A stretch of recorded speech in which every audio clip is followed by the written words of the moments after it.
Donc, de manière brève, parce qu'on vous a promis de faire ce cours,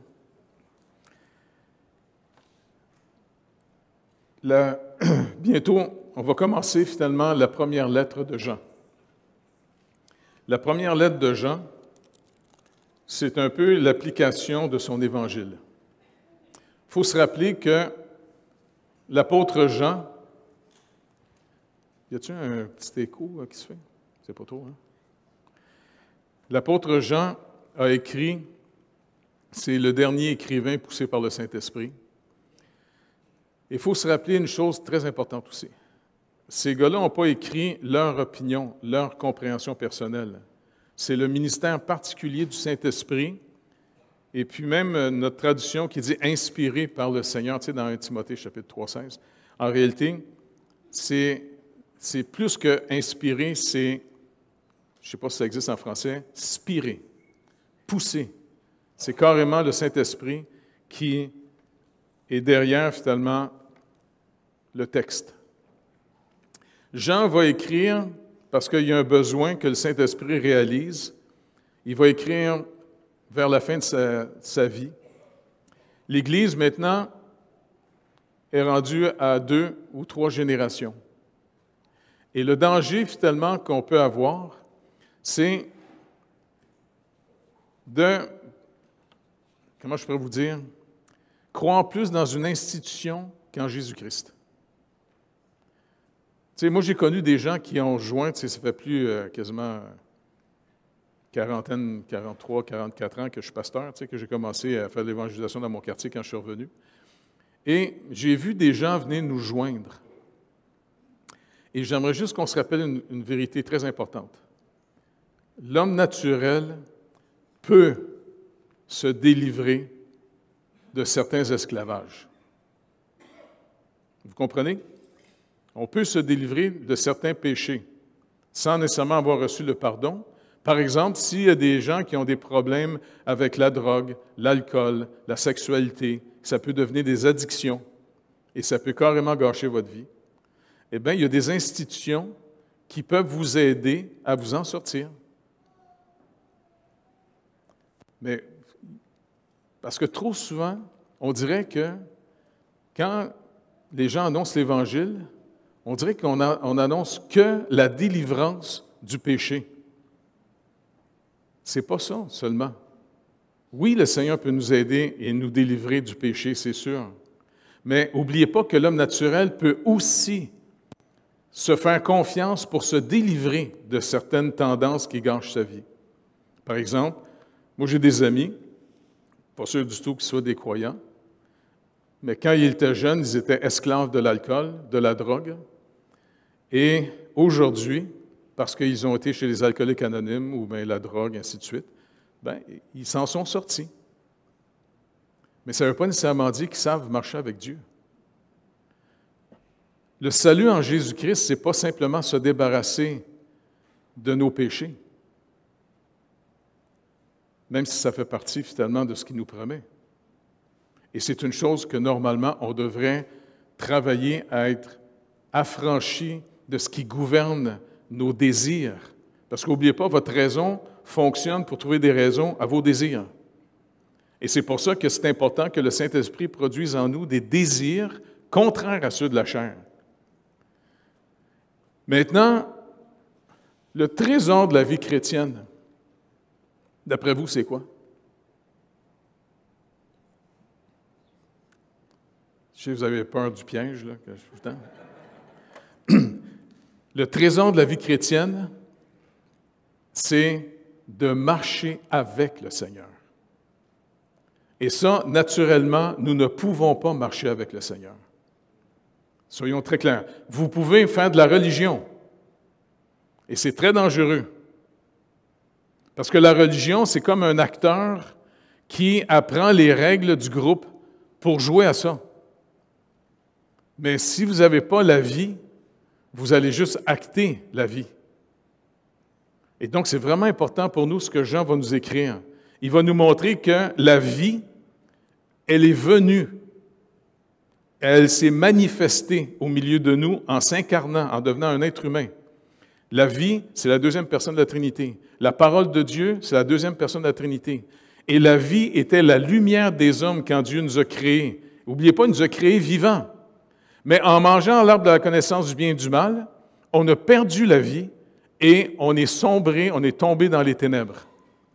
Et comment, d'après vous, Satan a tendu le piège à Ève? Est-ce que vous vous rappelez comment il a tendu le piège? C'est sûr qu'il a comme lancé le doute. Dieu a-t-il réellement dit? Mais ça, c'est trop facile, celle-là. En réalité, la manière que fait tomber la femme, et puis malheureusement, l'homme est à côté d'elle, puis il n'a rien dit. C'est comme s'il a fait de la femme son bouc émissaire en la laissant, elle, manger de l'arbre de la connaissance du bien et du mal, et après, il en a mangé. Mais pour que la femme puisse désobéir au commandement du Seigneur, le malin fait la même chose avec nous ici. Il rôde pour voir comment il va détruire votre vie. Même si vous êtes en Jésus-Christ, il va chercher encore une fois, il rôde pour voir qui il peut dévorer. Et la manière de le faire est simple. Il a provoqué la femme, c'est comme en disant, « Regarde, moi j'ai mon opinion. Moi je te dis que Dieu, il ne veut pas que tu manges de cet arbre parce qu'il pense que si tu manges de l'arbre de la connaissance du bien et du mal, tu vas être affranchi de Dieu, tu vas être capable d'avoir par tes propres raisonnements, tu n'auras plus besoin de dépendre de Dieu. Tu vas avoir l'autonomie. Tu vas être comme Dieu. » Et la femme est tombée dans le piège en jugeant par elle-même, en regardant le fruit. Elle constate que le fruit n'a pas l'air si mauvais que ça. Elle juge. Elle a fait son propre jugement. Et je sais que dans notre société d'aujourd'hui, où on éduque nos enfants à compter sur eux, et c'est vraiment un défi pour les croyants d'aujourd'hui, est-ce que vous comptez sur la parole de Dieu ou vous comptez sur votre propre capacité? Quand la raison prend le dessus au-dessus de la révélation, c'est une catastrophe. Et c'est le chemin des pharisiens. Et ils se prétendaient très religieux, mais ils n'avaient pas la vie. Même un très grand théologien de l'époque, qui était même un monsieur très gentil, monsieur Nicodème, il vient voir Jésus, qui est un jeune prédicateur qui vient du nord, finalement, d'Israël, et il sait très bien que ce jeune prédicateur, eh bien, finalement, il veut lui donner, parce qu'il est une notoriété, il est une vedette théologique. Et tu sais combien de fois on veut coller nos fesses à côté d'une vedette? Hein? En pensant que si... Tu sais combien de fois... Je me rappelle, c'était une joke, mais en tout cas... Moi, je ne connais rien dans le hockey. Puis un jour, on était à Cartierville, et puis à un moment donné, il y a 2-3 gars qui viennent me voir. « Hey, il y a un des goalers, un des gardiens de but du Canadien qui est à l'église. » Moi, je ne connaissais pas le gars, pas en tout. Puis je dis, mais pourquoi vous êtes excité de même? Non, mais gars, hey, ça va être une publicité pour l'Église. Non. Alors, regarde bien, même si le goaler est là, bien, tant mieux pour lui. Il a juste à croire au Seigneur Jésus-Christ pour être sauvé. Tu comprends? Je ne veux pas que les gens viennent pour croire au goaler. Parce qu'ils vont manger un poc dans le front. C'est Jésus-Christ qui sauve. C'est pas l'Église, c'est pas le védétariat, c'est pas le show. Si on n'a pas mis notre confiance en Jésus-Christ seul, on va descendre, quand on va mourir, on va descendre dans une nuit éternelle, où Jésus définit ce lieu comme étant un lieu de pleurs, de grincement de dents. Et le Seigneur nous aime au point qu'il veut nous en délivrer de sa justice. Et s'il vous plaît, soyez pas des acteurs. Ça marche? Et puis même si une vedette vient au milieu de nous autres, pas grave, c'est un perdu comme vous, comme moi. Crois au Seigneur Jésus, tu seras sauvé. C'est ça le danger qu'on court tout le monde sans arrêt. On cherche des vedettes comme si la justice, la popularité vient à cause d'une personne qui a réussi. Est-ce que vous réalisez qu'on vit encore énormément sur la justice qui découle des œuvres? Et le Seigneur veut nous affranchir de ça. Et c'est pour ça que Jean va en parler énormément dans sa lettre. Il va nous montrer comment je sais que j'ai la vie, que j'ai reçu Christ dans ma vie, que je marche dans la lumière? Eh bien, il va définir des choses bien simples en disant, bien, si tu dis que Dieu t'a aimé, inévitablement, il y a une réponse. Tu vas l'aimer. C'est normal. Mais en même temps, fais attention parce que tu peux te faire accroire. Jean, il travaille énormément sur le danger de l'illusion. On peut se faire des illusions. Bien des gens peuvent s'imaginer Dieu comme ils le veulent, quasiment pour en faire de Jésus un génie dans la bouteille qui va donner des vœux. Pas vrai? Donc, il va dire, si tu dis que vraiment tu aimes Dieu, tu peux vérifier si vraiment c'est vrai. Et comment? Il dit dans sa première lettre. Oui, si tu aimes ton frère dans le Seigneur, ta sœur, un amour propre, un amour de fidélité, ça, c'est la caractéristique de ceux qui ont vraiment la vie. Et si on a la vie, on marche dans sa lumière. Quelqu'un qui marche dans la lumière, il ne se cache pas. Il ne peut pas se cacher, il marche dans la lumière. Celui qui marche dans les ténèbres, c'est quelqu'un qui veut cacher sa vie et souvent présenter devant les autres une autre image, de faire à croire. Donc, Jean travaille énormément là-dessus. C'est comme une application de son évangile, parce qu'il va nous rappeler des vérités essentielles dans son évangile. Malgré les miracles incroyables que Jésus faisait, Jésus rappelle à ses disciples, « Je sais qui croit, et cette majorité de gens ne me croient pas. » Les gens cherchent, encore une fois, leur avantage. Ils ne cherchent pas, finalement, le vrai libérateur. C'est pour ça qu'il va commencer sa lettre en disant « Ce qui était dès le commencement ». Vous avez remarqué, il n'a pas pris, finalement, il a dit « ce qui était » dès le commencement. Il n'a pas marqué « celui qui était » depuis le commencement. C'est pour ça qu'il veut présenter, au fond, celui qui s'est incarné. Avant d'en parler, il veut présenter qui il est.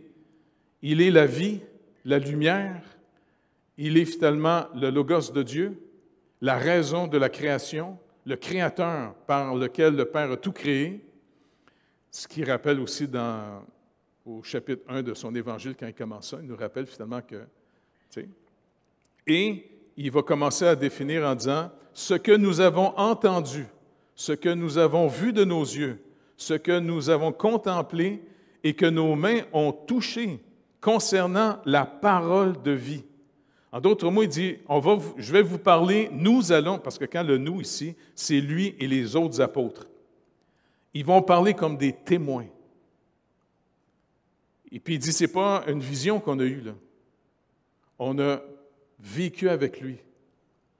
Vous vous rappelez, même quand Jésus est ressuscité, Thomas avait beaucoup de difficultés à le croire, mais un jour, il est revenu, la deuxième fois que Jésus est apparu. Parce que Thomas avait dit même aux disciples, quand ils ont dit « Non, non, on a vu le Seigneur, il est ressuscité. » Non, non, il dit « Moi, là, en d'autres mots, il craint que les gars ont une vision, une illusion. » Thomas. Et il va dire « À moins que je touche ses plaies. » Et vous vous rappelez, quand Jésus est revenu une deuxième fois, Thomas était là. Et Thomas, il panique un peu devant le Seigneur, il le voit. Puis le Seigneur va dire « Avance, mets ta main dans mon côté, le côté où la lance l'avait percé. » Donc, ce n'est pas une illusion, ce n'est pas une vision. Et c'est pour ça que c'est des témoins qui vont nous parler. Et ils étaient prêts à ce que ça gâche leur vie parce que leur véritable espérance n'était plus maintenant ici. Ils ont compris selon les Écritures parce qu'il va nous dire ce qui était dès le commencement. Dès le commencement, Dieu nous a promis de nous sauver. Vous vous rappelez, après la chute, Dieu fait la promesse qu'il va envoyer le libérateur par la postérité de la femme. Il annonce l'Évangile en partant. Et Adam a cru parce qu'il a donné un nom à sa femme. Il l'a appelée Ève. En hébreu, c'est un dérivé finalement du mot « vie ». c'est la mère de tous les vivants. Et puis, ça l'a délivré de l'avoir fait comme un bouc émissaire. Parce que avant que Dieu fasse la promesse, Dieu voulait mettre la faute d'Adam en lumière, et Adam s'est caché dans les ténèbres. Comment? En faisant de sa femme le bouc émissaire et en accusant même Dieu. C'est la femme que tu m'as donnée. Donc, il pointe sur Dieu et deuxièmement, il fait de elle la responsable. Faites attention de trouver des boucs émissaires dans vos vies. Assumez votre chute, vos péchés personnellement tout le temps. Ça marche? Parce qu'on est trop dans un monde que, tu sais, je ne sais pas moi, ils vont toujours vous expliquer pourquoi vous avez fait le mal. Oh, c'est à cause de tes parents, c'est à cause d'un tel, c'est à cause d'un tel. C'est bourré de boucs émissaires tout le temps. Si tu as fait quelque chose de mal, prends-le personnellement. J'ai fait quelque chose de mal. Peu importe ce qui était derrière les causes, ça l'a simplement révélé ce que tu es. Pas plus compliqué que ça. Et Jésus-Christ est venu sauver des perdus. Il n'est pas venu sauver des victimes. Il est venu sauver des gens perdus, des gens qui sont coupables. Et c'est pour ça qu'il est mort. Il a subi sa propre colère de sa propre justice pour nous en délivrer. Dieu ne ferme pas ses yeux sur le mal qu'on a fait. Il nous a carrément mis dans la mort de Christ. C'est pour ça que le premier acte d'obéissance qu'un chrétien fait lorsqu'il se tourne vers le Seigneur Jésus-Christ pour le recevoir comme son sauveur, le Seigneur dit « baptisez-les ». En baptisant quelqu'un, on affirme « oui Seigneur, tu m'as mis dans la mort de Christ. Tu m'as tué. » Dieu nous délivre en nous tuant, en nous donnant la mort de Christ. C'est pour ça que quand on baptise quelqu'un, on prend l'image de mettre dans la mort de Christ. Et après ça, on le sort de l'eau pour dire, maintenant, tu es en nouveauté de vie. Le Seigneur te ramène à la vie avec Christ. Un peu comme on a chanté, Matthieu nous a fait chanter, c'est pas nous qui vivons, c'est Christ qui vit en nous. On est ramené avec Christ à la vie. C'est lui dorénavant notre vie. Et notre véritable vie est cachée en lui. Et quand il va paraître, vous allez réellement voir ce que nous sommes en Jésus-Christ. Pour l'instant, on voit ce qu'on était. Hein? On voit encore finalement ce qui est né de la chair est chair. Et c'est pour ça que la nouvelle naissance est fondamentale. Mais ce qui est né de l'Esprit est Esprit. Mais pour l'instant, ce qui est né de l'Esprit est caché en Christ. Et quand Christ paraîtra, on va vraiment paraître.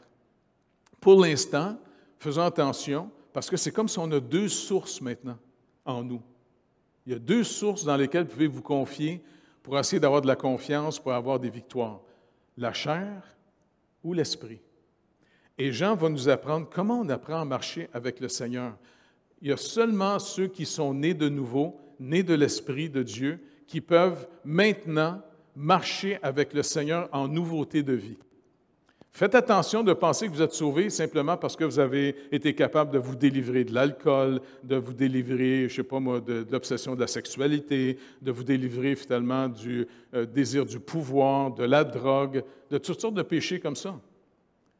N'oubliez pas, le monde est capable de s'affranchir, mais par des idoles. Et c'est pour ça que j'ai vu des gens, moi, venir à l'Église. Ça fait plusieurs années que je suis pasteur. Et Jean va dire un peu plus loin, s'ils sont partis, c'est qu'ils n'étaient pas des nôtres. Je ne dis pas en passant quelqu'un qui décide d'aller dans une autre église, il n'y a pas de problème, on va prier pour lui. Seigneur te bénisse, si tu veux changer d'équipe, pas de problème, c'est ton choix. Mais quand je retrouve des gens qui, pendant des années, ont marché avec nous autres et qui aujourd'hui sont dans le monde et qui vivent comme le monde, mon grand fardeau, c'est est-ce qu'ils ont vraiment mis leur confiance en Christ ou ils ont juste joint le groupe, l'Église qu'on est, pour trouver un milieu plus sain? Tu sais, parce que finalement, n'oubliez pas, bien de mes chums, quand ils se sont convertis, hein? Un gars qui travaillait à Bay James, hein? Eh bien, finalement, le Seigneur a délivré bien du monde de la drogue, pas vrai? De toutes sortes de vies tout croche. Parce que ça produisait un environnement beaucoup plus favorable Et moi, ce qui me fait peur, c'est que des gens, des fois, vont adhérer à une église parce qu'ils ont besoin d'aide, ils ont besoin de secours, et puis, pas de problème, on va vous aider. Mais faites attention. Si votre espérance est dans l'Église, bon, ben, c'est vous quoi? Il y a des organismes dans le monde qui sont plus efficaces que nous autres. Si vous avez un gros problème d'alcool, venez pas à l'Église. Allez chez les alcooliques anonymes. Si vous avez un gros problème de drogue, venez pas à l'Église pour que l'Église va vous délivrer. Allez chez, comment ça s'appelle, les narcotiques anonymes. Et puis, il y a toutes sortes d'organismes qui essaient d'aider, de trouver comment dans la chair, dans notre capacité naturelle, on peut se délivrer de certaines choses. Donc, c'est vraiment important pour nous. C'est important. Ça ne veut pas dire qu'on... Moi, je ne suis pas contre ces organismes-là du tout. Souvent, ils sont peut-être mieux équipés que nous autres pour vous aider. Tu sais? Pas vrai? Je ne sais pas, moi, quand je suis malade, je vais voir mon ami, le docteur. Je n'ai pas besoin de venir à l'église, tu sais, puis vomir devant tout le monde, tu sais. Il va vomir dans son bureau à la place. Mais il est capable de soulager ma vie, il est capable de m'aider à mieux vivre, mais il ne va jamais dire « Écoute, j'ai une pilule qui va te donner la vie éternelle. » Vous comprenez? On peut s'aider les uns les autres dans la chair, dans le projet qu'on marche. Mais encore une fois, mon plus grand fardeau, est-ce que vous avez vraiment mis votre confiance dans le Seigneur Jésus-Christ? Et deuxièmement, de lui demander « Apprends-moi à marcher avec toi. » C'est comme ça que je vais savoir si j'ai vraiment cru en toi ou si j'ai cru dans mes capacités naturelles. Jean va travailler énormément là-dessus. Parce que s'il y en a un, c'était le plus jeune de tout le groupe des 12. Et puis en plus, on dirait que le groupe, dont Jésus aussi, vu que c'était le plus jeune, il était peut-être fin de son adolescence, je ne sais pas, là. Jean, il aimait Jésus, tu sais. Il aimait ça le regarder. Il était fasciné par Jésus. C'est quand même intéressant. Puis il était sûrement fasciné par les autres. Vous vous rappelez quand Jésus est ressuscité, puis ils ont entendu la nouvelle, Jean et Pierre sont partis. Mais Jean était plus en forme que Pierre. Il a couru plus vite. Il est arrivé à la tombe avant Pierre. Mais Jean, je trouve que c'est quelqu'un en plus que le Seigneur a permis, qui a vécu plus longtemps que tous les autres, parce que quand il a écrit, tous ses frères et sœurs dans le Seigneur étaient tous morts. Ils ont tous été même massacrés par le monde.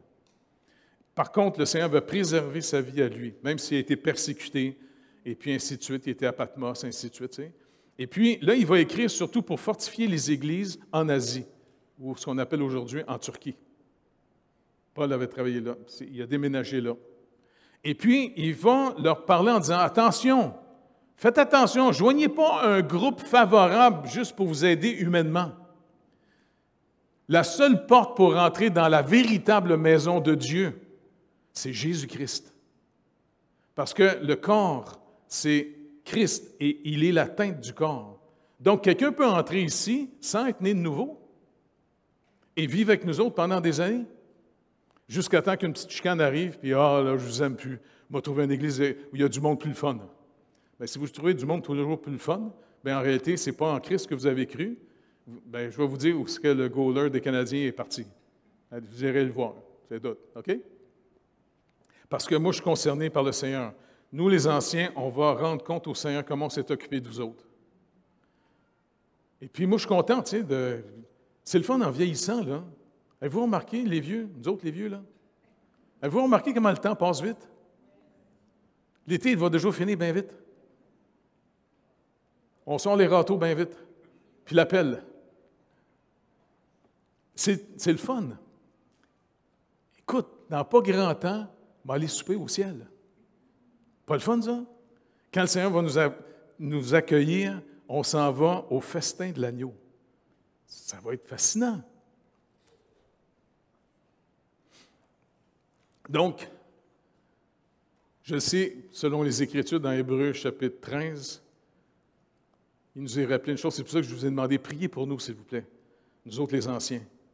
Parce qu'on a une tâche à qui Dieu donne plus de responsabilités. Oui, il va nous soutenir, mais il va nous en demander plus. Et nous autres, hein, il va falloir rendre compte de tous les gens que le Seigneur a amenés à l'Église. Et c'est pour ça que régulièrement, il faut toujours rappeler, vous avez cru en quoi? Faites attention. Est-ce que c'est en Jésus-Christ seul que vous avez cru? Est-ce que quand vous venez à l'Église, c'est pour vraiment réaliser que Christ est au milieu de nous? Développez ça, c'est important. C'est ça qui fait qu'on a beaucoup plus de respect et d'amour pour l'Église, parce que quand le Seigneur se manifeste au milieu de nous par les frères et sœurs, là, qui ne s'en rendent même pas compte, c'est ça qui est fascinant. Dieu peut se servir d'un frère et d'une sœur pour vous montrer qu'il est là. Pas vrai? Donc, on n'a pas besoin de toujours regarder les gens. C'est arrivé souvent là, dans l'Église, même des fois dans les messages. Je racontais souvent cette histoire-là, elle était sympathique et drôle. Un gars qui critiquait dans sa voiture en s'en venant avec sa femme. « Ah, je suis tanné. » On était en Quartier-Ville à l'époque. « Je suis tanné dans cette église-là. Parce que le local, là, c'est pas un beau local. En plus, c'est au premier étage, puis il y a plein de colonnes. C'est plate, là. Je suis tanné d'être là. » Puis moi, je commence le message en disant « En passant, ceux qui n'aiment pas les colonnes, là, tiens. » Puis je commence à décrire le gars, puis je ne savais même pas, je n'étais pas au courant. Il capote bien raide, il vient me voir après le message. « Hey, ma femme, t'as-tu parlé? » Non, elle ne m'a pas parlé. Pourquoi? Ben, je te demande pardon, j'ai critiqué les colonnes, j'ai critiqué le local. Bon, ben, demande pardon au Seigneur, parce que moi, je ne suis même pas au courant, tu sais. C'est le Seigneur qui nous a amenés ici. Quand il va être tanné d'être ici, il va nous amener ailleurs. Regardez où ce qu'il nous a amenés. Certains, peut-être, sont venus un matin en disant « Ah, je suis tanné d'aller à cette église-là. L'été, il fait trop chaud. » C'est trippant marcher avec le Seigneur. Parce que je vous le dis, c'est comme ça qu'il nous rassure, qu'il est vraiment en train de nous apprendre à marcher avec lui.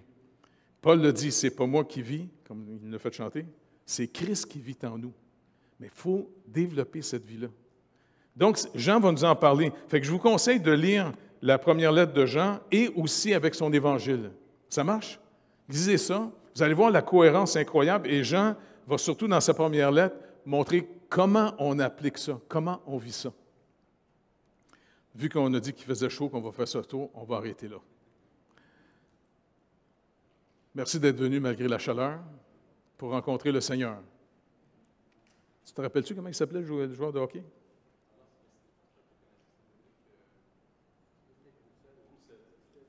Monsieur Roussel? Ah, il joue à Philadelphie? C'est même pas les Canadiens?